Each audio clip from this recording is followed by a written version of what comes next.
Foreign Secretary Dominic Raab is set to discuss shared challenges and rising threats with his G7 counterparts today as the UK hosts the first in-person diplomatic meeting for some 2 years. Mr Raab is expected to lead talks on relations with China, Russia and Iran, discussing how countries can defend against international threats. But with none of those countries in the G7 and many of them already facing sanctions, what actually in practice can the G7 achieve? Joining me to discuss this are Sophia Gaston, Director of the British Foreign Policy Group, and Professor Malcolm Chalmers, Deputy Director General of the Royal United Services Institute. Thank you both very much indeed for joining us. Professor Chalmers, there are those who say the G7 doesn't really have any point other than flattering its members, that they still matter in a world where they're losing power. What would you say to that analysis? No, I think that wouldn't be right. I think that the fact that the West has been losing relative power compared to China in particular is an additional reason why the G7 is important, because there's a real danger, and I think we saw this very clearly under the Trump presidency, that countries like China and Russia seek to divide the West. And if the West is divided, then it's more likely to be vulnerable to interference from those other powers. And I think, in a way, the G7 was almost brain dead during the Trump presidency. Of course, it didn't meet at all last year. But even before then, other leaders from Europe, indeed from Japan, looked on with trepidation when President Trump turned up at one of these meetings. It was very ill-organized. I think now, in a way, the West is back. It's only a few months into the Biden presidency, but the whole atmospherics have changed, and there's now a real opportunity for these countries who share so much with each other to coordinate their approaches. But of course, this is no longer the Executive Committee for the World, which it aspired to be 30 years ago. We are in a world in which rising powers are much more important. Sophia Gaston, within Europe, obviously, there's been this big schism of Brexit. So can we seriously say that France and Germany and Britain can really be a cohesive force together inside G7? Well, I think the E3 relationship remains incredibly important. But of course, we have to remember that it's not just us who's been going through a turbulent time. And of course, we do have the German elections later this year, a lot of uncertainty about what we're going to see on the other side of that in terms of coalitions and what that means for Germany's foreign policy.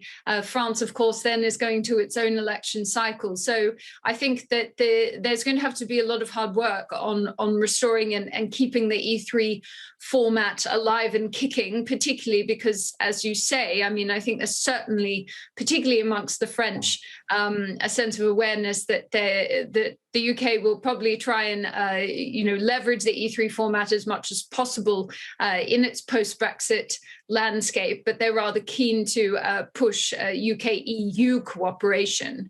But I do think that the G7, one of the most significant aspects of the G7 is that you're reaching out beyond the neighborhood. This isn't just a transatlantic story. You do have other key players in there, like Japan. And of course, what has been very interesting is that the UK, in hosting the G7 this June, has decided to also invite 3 other countries, India, South Korea, and Australia, along to the summit to start to talk about broader questions around multilateralism, particularly this idea of whether or not there needs to be some kind of new alliance which will help the West to better and more cohesively respond to some of the threats of a rising China.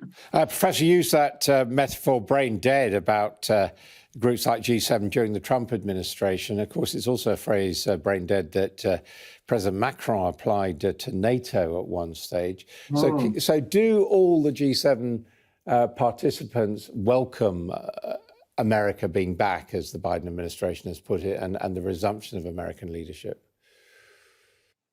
I think they absolutely do. I think the UK does. Other European countries do. The EU does. And indeed, Japan, I think it's a more predictable United States. Of course, that doesn't mean there aren't differences of interest and values and approach. Of course, there are.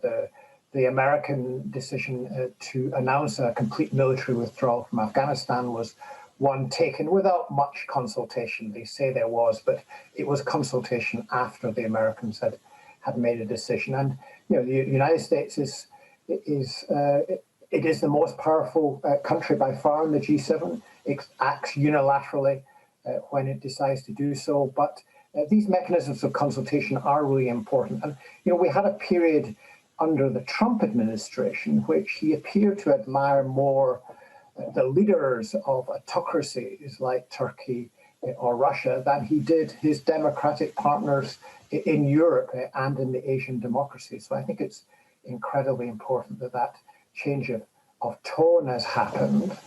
And I think the pandemic in some ways has brought countries together. I mean, this is the number one security emergency countries face right now. I think that the fact that India will be there as an observer to this meeting provides lots of opportunities for other countries to show their solidarity with the crisis India is going through and prepare to act in practical ways to help out India and indeed to help out Africa, as well as the observers from the Indo-Pacific region. South Africa is also attending. And I think that's an important symbol of the importance which Africa has always had in G7 summits in the past, and it's particularly important now, given the enormous needs for development assistance that this pandemic is creating. Sophia, would you expect them to agree or move towards tighter measures against rogue countries, such as China, such as Iran, where we hear today a Swiss diplomat has apparently been defenestrated, jumped from a building allegedly, and also, of course, China. Do you think they are moving towards a more confrontational approach? Yeah, I think, look, there's a lot riding on this G7. As you noted, it was rather toothless and impotent during the Trump era. It wasn't held last year. And I think that there is a really, really renewed sense of urgency and common understanding that there have to be some tangible takeaways from the G7. This is seen as a real test for the reinvigoration of the West. And I think that the problem with that is, of course, that we still have quite heterogeneous approaches towards Russia and China. They're not very streamlined between many of the key nations. They're starting to converge around some common ideas around values, concerns about China's sort of territorial incursions into the Indo-Pacific region. And so I think there's a clearer sense about what some of the red lines are, but a lot of it still remains in very much a grey space. And so countries like Germany and France even have quite distinct policies and approaches towards China between them. So I think that there is, quite a significant obstacle to overcome there. They have to find common ground. I think there is the will there that hasn't been there before. And so I think what's really important is, we've had Biden's Leaders Summit on climate change. We've got these foreign ministers meetings ahead of the G7 today.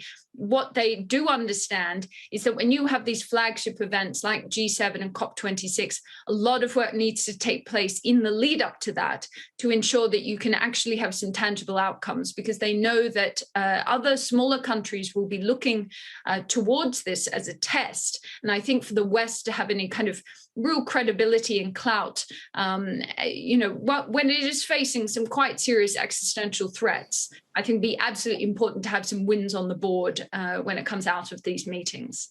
And Professor, just very quickly, do they trust Britain, the UK, as the chairman?